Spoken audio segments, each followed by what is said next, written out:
आज हम स्टार्ट करेंगे क्लास 10th का नेक्स्ट चैप्टर हमारा फर्स्ट फ्लाइट में ग्लिम्पसेस ऑफ इंडिया।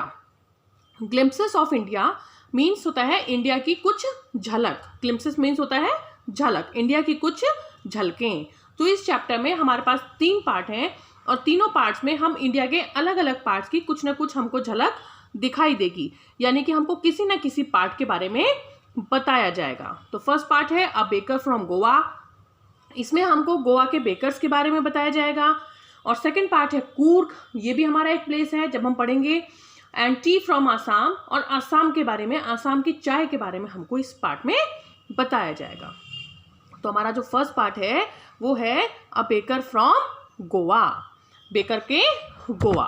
गोवा में जो है बेकरी प्रोफेशन जो है वो बहुत ज़्यादा फेमस है और इसी के लिए हम उसमें इस बारे में पढ़ेंगे इसमें। तो our elders are often heard reminiscing nostalgically about those good old Portuguese days, the Portuguese and their famous loaves of bread. Writer कह रहा है कि जो हमारे एल्डर्स हैं, जो हमारे बड़े बुजुर्ग हैं, वो अक्सर ही हमको पुराने दिनों के बारे में याद करते हुए सुनाई देते हैं। जो पुर्तगाली दिन थे, वो जो पुर्तगाली लोगों को याद कर रहे हैं वो, और जो लोव्स ऑफ ब्रेड, लोव्स बोलते हैं पाव को, ब्रेड का जो पाव होता है उसको बोलते हैं लोव्स। तो वो उनका जो लोव्स के लिए प्यार था उसको याद करते हैं। Those eaters of loaves might have vanished. पाव खाने वाले लोग वो हो सकता है कि आज ना हो, but the makers are still there, लेकिन उनको बनाने वाले लोग आज भी यहाँ हैं। We still have among us as the mixers, the molders and those who bake the loaves. आज भी हमारे पास मिक्सर्स हैं, मोल्डर्स हैं और वो लोग हैं जो कि लोव्स को यानी कि पाव को बेक करते हैं। Those age old time tested furnaces still exist. उस जमाने की भट्टियां आज भी हैं। The fire in the furnaces has not yet been extinguished, उनकी आग आज भी बुझी नहीं है। इसका मतलब है कि बेकरी में चलने वाली भट्टियों आज भी वहां पर जलती हैं। The third and jingle of The traditional baker's bamboo heralding his arrival in the morning can still be heard in some places. आज भी जो है बेकर अपना जो है जिंग जंग बैम्बू के साइड लेकर आज भी जो है घोषणा करता हुआ सुबह को कई इलाकों में आता है। Can still be heard in some places, बहुत से इलाकों में सुनी जा सकती है उसकी आवाज़। Maybe the father is not alive, हो सकता है फादर आज उनके जिंदा ना हो, but the son still carries on the family profession, लेकिन बेटों ने आज भी जो है फैमिली प्रोफेशन को जिंदा रखा है। These bakers are even today known as पादेर in Goa, आज भी इन बेकर्स को गोवा में पादेर कहा जाता है। During our childhood in Goa में हमारे बचपन में the baker used to be our friend, companion and guide. He used to come at least twice a day, once when he set out in the morning on his selling round and then again when he returned after emptying his huge basket. Goa में पादेर या जो baker था वो 2 बार आता था, एक बार सुबह जब वो अपना सामान बेचने के लिए जाता था और दूसरी बार शाम को जब वो अपनी ह्यूज बास्केट को खाली कर कर लौटता था। The jingling thud of his bamboo woke us up from sleep and we ran to meet and greet him. उसकी जो बैम्बू की झिंग झिंग की आवाज़ आती थी उसको सुनकर हम जाग जाते थे और दौड़ कर जाते थे उससे मिलने के लिए। Why was it so? Was it for the love of loaf? Not at all. The loaves were bought by some Paskin or Bastin, the maid servant of the house. What we longed for were those bread bangles which we chose carefully. Sometimes it was sweet bread of special make. Writer कह रहा है कि हम क्यों दौड़ कर जाते थे उससे मिलने के लिए, क्या हमको पाव बहुत अच्छे लगते थे या हमको बेकर बहुत अच्छा लगता था।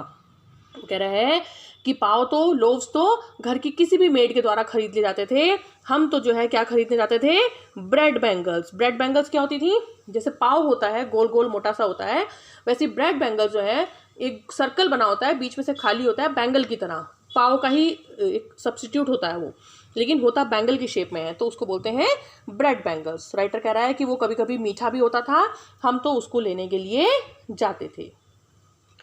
The baker made his musical entry on the scene with the Jhang Jhang sound of his specially made bamboo staff. Baker अपनी म्यूजिकल एंट्री करते हुए आता था झंग झंग साउंड के साथ। और one hand supported his basket, एक हाथ से उसने अपनी बास्केट को संभाले होता था, ऑन हिज हेड जो उसके सर पर होती थी, and the other bang the bamboo on his crown, और दूसरे हाथ से उसने बैम्बू को संभाला होता था। He would greet the lady of the house with good morning and then place his basket on the vertical bamboo. वो घर की लेडीज को गुड मॉर्निंग बोलता था और फिर डंडे पर अपनी बास्केट को रख देता था। We kids would be pushed aside with a mild rebuke, and the loaves would be delivered to the servant. But we would not give up. We would climb a bench or a parapet and peep into the basket somehow. I can still recall the typical fragrance of loaves for the elders and bangles for the children. वो कह रहा है, writer कह रहा है कि बच्चों को थोड़ा सा डांट कर जो है अलग कर दिया जाता था, लेकिन हम लोग किसी न किसी मुंडेर पर चढ़कर बेकर की बास्केट में झांकने की कोशिश करते थे. हम लोग जो है अपने ब्रेड बैंगल्स का इंतजार करते थे. Then we did not even care to brush our teeth or wash our mouth properly. And why should we? Who would take care the trouble of plucking the mango leaf for the toothbrush? And was it necessary? Why was it necessary at all? The tiger had never brushed his teeth. Hot tea could wash and clean up everything so nicely after all. Writer कह रहा है कि हमको bread bangles इतनी अच्छी लगती थी कि हम तो अपने दांतों को ब्रश करने की भी चिंता नहीं करते थे. और क्यों करनी पड़े बे चिंता? क्योंकि उन लोगों को क्या करना पड़ता था, दातुन करते थे, वो आम की लकड़ी तोड़कर करते थे. कह रहा है कौन जितनी चिंता करे. तो राइटर कह रहा है कि आखिर शेर भी कभी ब्रश नहीं करते थे, तो हम भी जो है अपने दांतों को ब्रश करने की चिंता नहीं करते थे. Marriage gifts are meaningless without the sweet bread known as bol. Writer हमको कह रहा है कि जो मैरिज गिफ्ट्स हैं वो जो है मीठी ब्रेड होती थी जिसको बोल कहते थे, उसके बिना मैरिज गिफ्ट ही बेकार माने जाते थे. जस्ट एज अ पार्टी और feast loses it's times without bread, इसी तरह से कोई भी पार्टी बिना ब्रेड के अच्छी नहीं मानी जाती थी. Not enough can be said to show how important a baker can be for a village. इससे ज़्यादा और क्या बताया जा सकता है कि ब्रेड कितनी इंपॉर्टेंट थी किसी भी गाँव के लिए. The lady of the house must prepare sandwiches on the occasion of her daughter's engagement. अगर किसी की लड़की की सगाई होती थी तो उसको सैंडविच जरूर बनाने होते थे. Cakes and bolinas are must for Christmas as well as other festivals. Christmas और कोई भी त्यौहार हो, सभी गांव में गोवा के सभी गांव में जो है केक और बोलिनाज बहुत ज़्यादा इंपॉर्टेंट होते थे. Thus the presence of the baker's furnace in the village is absolutely essential. इसीलिए किसी भी गांव में बेकर की भट्टी का होना बहुत ज़्यादा ज़रूरी होता था. नेक्स्ट पैराग्राफ को टिक कर लेंगे. इंपॉर्टेंट. द बेकर और bread seller of those days had a peculiar dress known as kabai. कोई भी जो बेकर था वो किस नाम से जाना जाता था, उसको बोलते थे, वो जो ड्रेस पहनता था उस ड्रेस को बोलते थे kabai. It was a single piece long frock reaching down the knees. वो एक सिंगल पीस लॉन्ग फ्रॉक होता था जो कि उसके घुटनों तक आता था. In our childhood, we saw bakers wearing a shirt and trousers which were shorter than full length ones and longer than half pants. हम अपने बचपन में देखते थे कि बेकर एक शर्ट पहनता था और एक हाफ पैंट टाइप की चीज पहनता था. Even today, anyone who wears a half pant which reaches just below the knees invites the comment that he is dressed like a pader.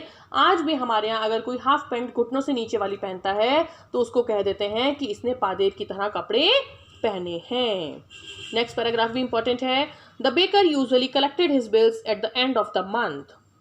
Baker generally अपने बिल महीने के अंत में इकट्ठा करता था. Monthly accounts use to be recorded on some wall in pencil. महीने के अकाउंट किसी दीवार पर लिख दिए जाते थे पेंसिल से. Baking was indeed a profitable professional in old days. पुराने ज़माने में बेकिंग एक प्रोफेशनल जो प्रोफेशन था बहुत ही प्रॉफिटेबल था, बहुत आमदनी होती थी इसमें. The baker and his family never starved. Baker और उसका परिवार कभी भूखा नहीं मरता था. He his family and his servant always looked happy and prosperous. उसके जितने भी फैमिली मेम्बर्स थे या सर्वेंट्स होते थे बेकर के, वो सब हमेशा हैप्पी और प्रॉस्परस यानी कि बहुत धनवान दिखाई देते थे. The plump physique was an open testimony to this. Plump physique कद्दू जैसी जो उनकी फिजिक थी, शरीर था, वो इस बात का प्रमाण था. Even today any person with a jackfruit like physical appearance is easily compare to a baker. आज भी अगर कोई कटहल जैसा जो है अगर किसी की बॉडी होती है मोटी ताजी तो उसको कंपेयर करते जाता है कि वो है बेकर होगा. यहीं तक टिक करेंगे इंपॉर्टेंट पैराग्राफ. होप आप लोगों को ये चैप्टर समझ में आ गया होगा.